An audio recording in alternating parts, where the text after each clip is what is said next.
Nagbabala si Senator Sherwin Gatchalian na maaaring lumakas ang panawagang buwagin ang Senado kung nabibigo o mabibigo itong gampanan ng constitutional nitong tungkulin ang pagbuo ng impeachment court para sa paglilitis ng pangalawang Pangulo. Ayon kay Gatchalian, may mga matagal nang nagsasabing doble-doble lang ang trabaho ng Senado kaya dapat na itong buwagin.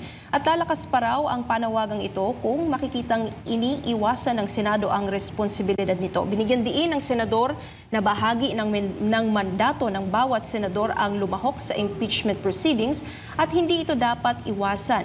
Anya, kung tinatawag ang Senado bilang tagapagtanggol ng demokrasya, dapat patunayan ito sa pamamagitan ng pagtupad sa tungkuling managot ang mga matataas na opisyal ng pamahalaan. Sa gitna ng panawagan para sa impeachment trial ni VP Sara Duterte, Atty. Sal, sa iyong palagay ang pag-aatubili ba ng Senado na tuparin ang tungkulin nito ay patunay ng pagbagsak ng integridad at pananagutan ng mga institusyon sa ilalim ng Administrasyong Marcos Jr.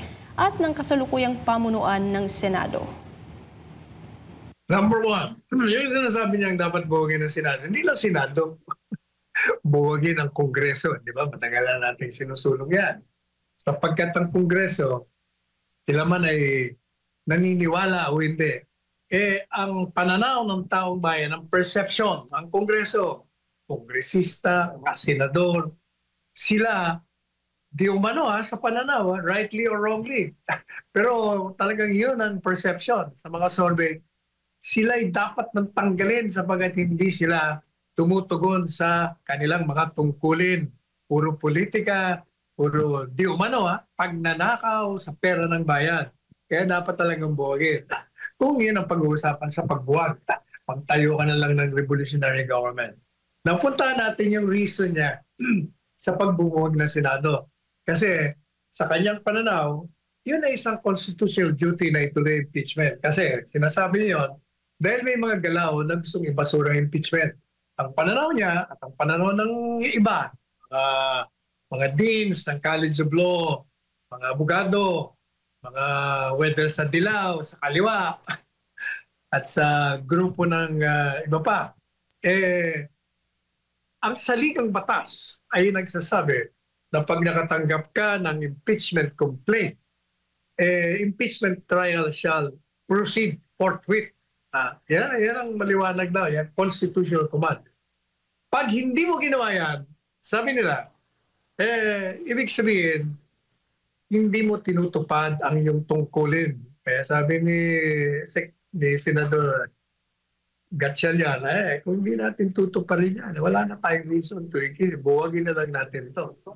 Ito naman ang akin din. Yung pong tsorya na isang tungkulin ng Senado na pagtanggap ng isang complaint sa impeachment ay karaka-raka, agad-agad, ay litisin. Ay tama lang po yan kung yung impeachment complaint ay supisyente sa sustansya at sa forma. At yung transmittal o paglipat, pag-repair sa Senado ay naaayon sa saligang batas. In other words, the constitutional duty imposed on the Senate to proceed with an impeachment trial forthwith upon its receipt of an impeachment complaint assumes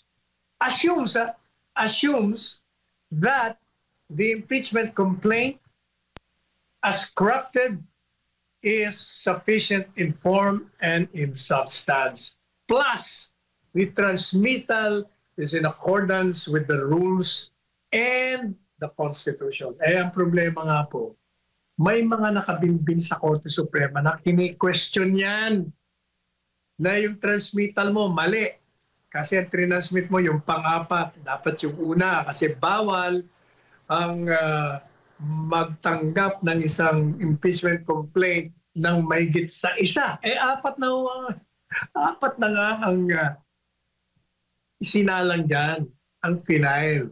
Yung pang-apat ang transmit, dapat yung una kung may problema ka na.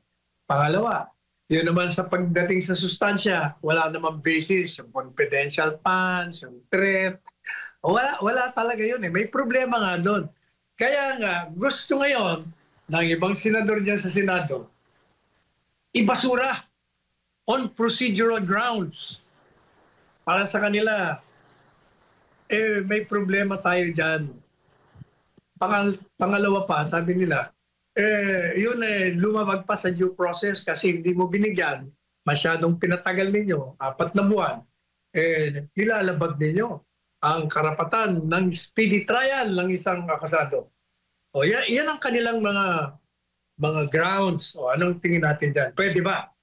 As I said, the constitutional duty is on the assumption that the impeachment complaint is sufficient in form and substance and its transmittal is also in accordance with law.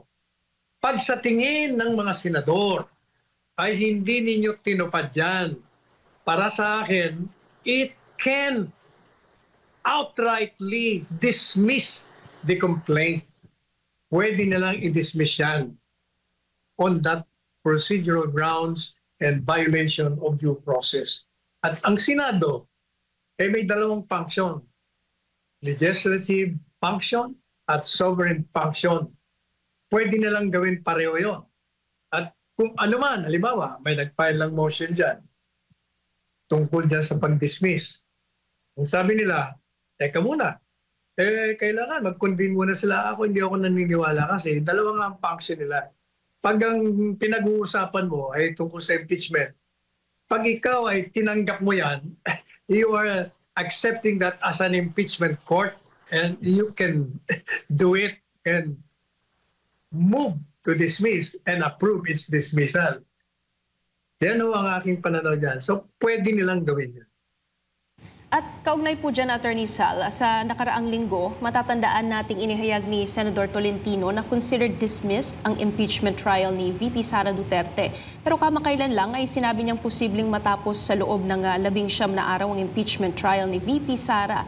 Anya magpapasa ang Senado ng mga patakaran para magkaroon ng expedited impeachment trial simula sa Hunyo 11, ang araw ng pag-convene ng Senado bilang impeachment court at matapos sa Hunyo 30. Sa unang mga araw, bibigyan ng pagkakataon si VP Sara na sagutin ang reklamo at magpapalitan ng mga argumento ang prosekusyon at depensa. Inaasahang magiging mabilis ang trial na may oral arguments na gaganapin sa Hunyo 28 at didesisyonan sa Hunyo 30, Attorney Sal. So just with the term forthwith, minamadali nila itong impeachment trial, Attorney Sal. And dahil nauubos na rin yung panahon bago magtapos yung 90th Congress, again, parang minamadali nila. In other words, Attorney Sal, are you saying na magiging malabo posible ang paggulong nitong impeachment laban kay Vice President Duterte? Una-una, pag-usapan muna natin ang kredibilidad na nagsusulong niyan. Yung senador na binanggit mo. Wala, yan sirang-sira na ang kredibilidad niyan. Kasi hindi ba, yan nanalo bilang senador dahil tinulungan ni Presidente Duterte. Pero nung nanalo, lumipat sa kabila at nung inaresto si Presidente Duterte, tumahimik at pag tinatanong, hindi siya makasabi na illegal. Kaya pinarusahan siya ng taong bayan. Hindi nanalo sa eleksyon. Ngayon na naman, nung makita niya na pinaparusahan siya, bumabawi siya. Aba, kinokontra niya impeachment. Yan, ganon yan. Ang credibility niya, walang-wala na. Puntahan na naman natin yung argumento niya. Sinasabi niya na pwedeng ituloy yung impeachment hanggang June 30. Mag-start sa June 11. Madaling sabi, sa kanyang teorya, 11 daw araw pwedeng tapusin yan. Kaya-kaya. Tingnan mo yan. Yan ay kabalbalan. Biro mo 11. Bibigyan mo ng 11 days ang impeachment court to try a case. Kung yung ordinaryong criminal case umaabot ng buwan-buwan, taon-taon, ito pang napakalagang bagay ang pagtanggal sa pangalawang Pangulo ng bansa. Bibigyan mo na ng 11 days. Anong kalokohan yan? Kalokohan talaga yan. Hindi po pwede yan. Kailangan bigyan mo ng sapat na panahon. And Attorney Sal, parang in connection to that, gusto nga nilang i-expedite, Attorney Sal, at posibleng gawin ito sa mas maikling panahon.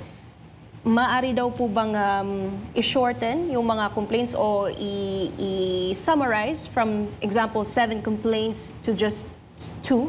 Is that possible? Di po pwedeng ang paikliin ang trial. Kalokohan yan. Kailangan, pag sinabi mong due process, it hears before it condemns. Ibig sabihin, bibigyan mo ng sapat na panahon ng paghahanda ang dalawang panig. Hindi pwede yung ililimit mo sa 11 araw ang paglilinis. Kabalbalan yon, kalokohan yon.